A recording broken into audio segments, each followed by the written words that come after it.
Bonjour à tous, bienvenue dans Charabia pour une nouvelle journée au Festival On Vous Ment. Aujourd'hui, nous recevons Nicholas Pineda, réalisateur de Infirmary. Welcome aboard. Thank you, ma'am. Hello? Why would a badass Marine like you want to spend your nights here? Can't sleep. Just something to keep me occupied. Welcome to the surveillance world. Hello, Nicholas. Hi. It looks like it's the first time you've been in this festival. Yeah. Your film, Infirmary, is in competition. Yeah. So, good luck with this. Yeah, thank you. And I saw in the credits that it was a quite small crew.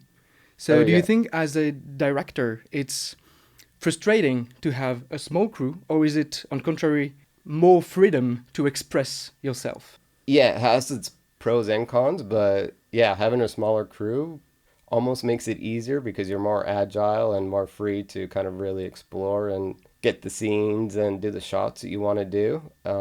It's harder in terms of you don't have the manpower if you need to do something very big or complex, but we crafted the story to work within our means. So the smaller the crew, the better. So some of the days it was literally just me, Katy, my producer, and the actors. We were almost able to even do more than we did when we had our bigger crew, which was still just only 8 people. It's a very effective film in the end. It really works well. Yeah. And so it's out of the genre of found footage, which is very codified genre. And in your film, there is music. It works pretty well to accompany what's happening and everything. But at which moment in the production did you wanted to add some music? Originally, we really did want it to be purely diegetic sound, in terms of sound was only derived from what was in the scenes or what was happening on set. But just through the editing process and just going through the first pass of the sound mix, we're no, we really need to just pump the score more. So lean more into score instead of the sound design. We never used any string instruments or any horns. It's all the noises you would hear from the air conditioning, or just weird electronic sounds, or just the echoes of the hallways and the corridors. So it's a lot of the score was really meant to almost be sound design, but we definitely leaned into score. So, but I think it works, and it really just helped elevate the movie and bring up the tension for a lot of the sequences. So for me, I don't mind it, and so far a lot of the found footage purists, they still don't mind it too much, because it's not cheesy sound score. We're not using any traditional scoring elements, so I think we kind of could get away with it. How do you find that location, the set, the hospital? Yeah, it was a real abandoned set. It's been abandoned since the 70s. It's in LA, and it's really just happenstance. It was a friend of a friend knew the owner of the hospital. We contacted him, and it took us almost a year of negotiating. But once we first saw the location, it's this is it. Because originally the film was meant to take place in a corporate building, almost like an office space. Because we wrote the movie during the pandemic, and there was a bunch of empty office spaces, and so we're let's kind of craft a story about what we could do in one of these abandoned office spaces. But then we found the hospital, and we kind of changed the whole story to work around the hospital, because that location was so perfect for the story. Yeah. And with the long corridors and the way you took the footage from the video cameras there, and with the body cam, it gets a little bit of a look like an FPS exactly, game. Yeah. Was it something visually that you wanted to work on? It's kind of just happened like that, but I'm a huge video game fan, and those were all a lot of big references for me. It wasn't explicitly meant to be a video game, but once the film finished and we screened it for the first time on the big screen, we're wow, this is an awesome, almost video game adaptation in a way.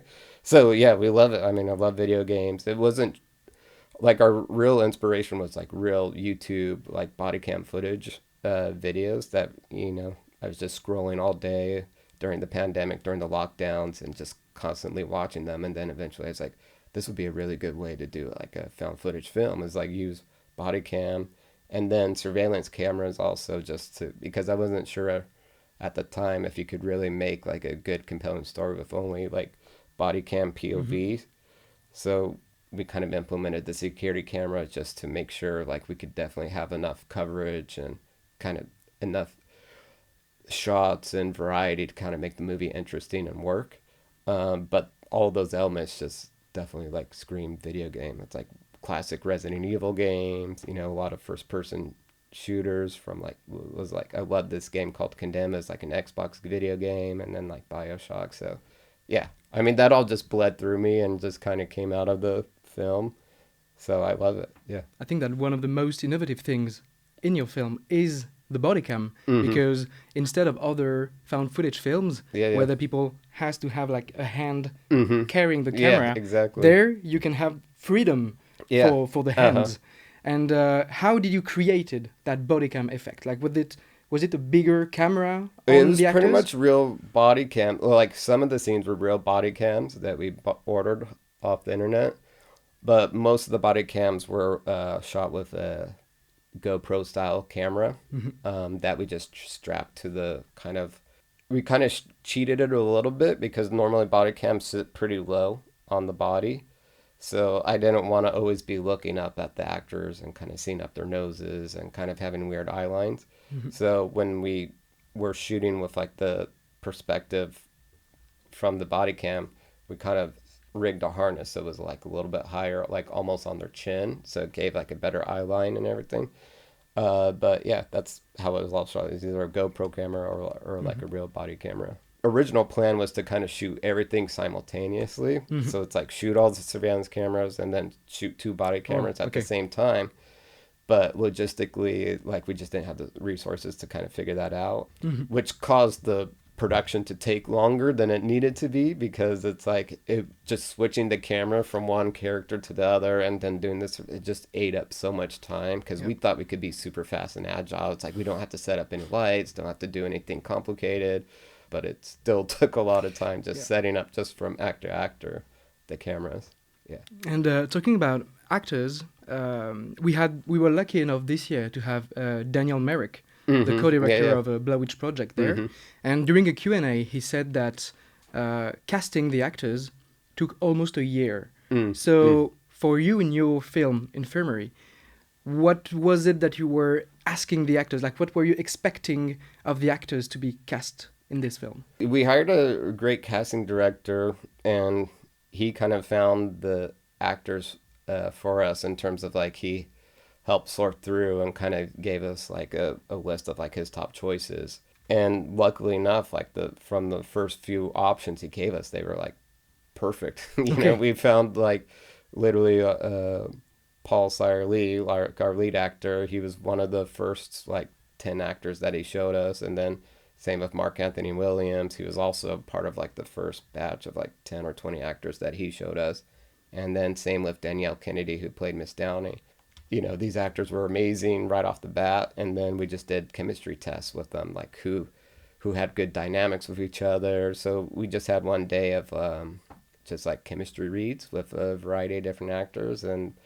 But the actors we chose were kind of always like our top choices. So it was actually like a very easy, seamless process. And like it didn't take long at all. We wanted the movie to be really improvised, but we had around like a 76-page script that we went into production with, and like most of the dialogue was kind of what was written on the page. But we wanted and encouraged the actors to improvise a lot. How was it working with, I think your director of photography is Donald Nam? How was it lightening such big spaces? Oh yeah, that was like the trickiest part, was the way we shot it. We only had like around like, I don't know, like around 10 to 20 LED lights. So that's all the lights we could ever use in a scene. Okay. So, but it somehow always worked out. So like when we had the camera angles or like the long takes with the actors wearing the body cams, it kind of always worked out where we had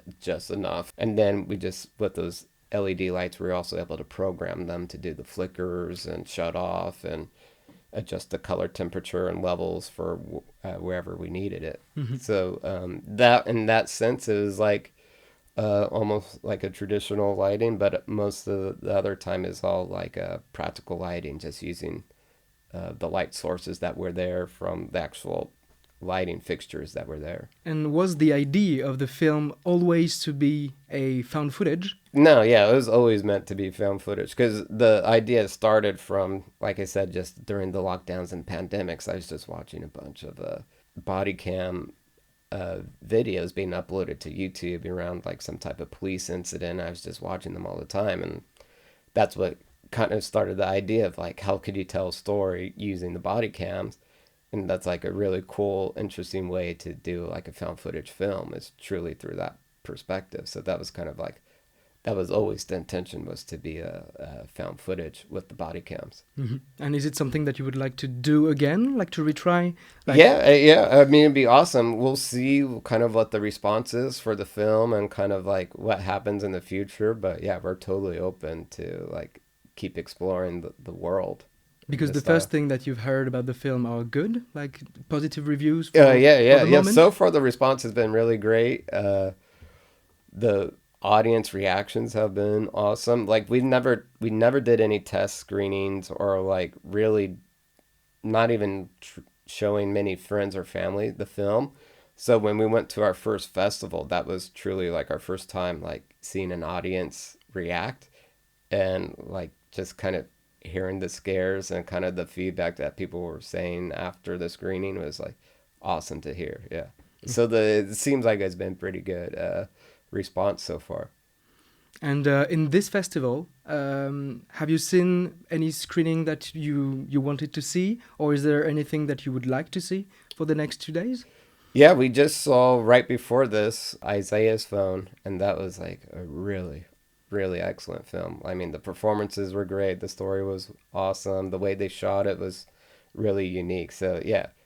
And then just the other film we saw for the first time was Wreck. Yes. And that was amazing.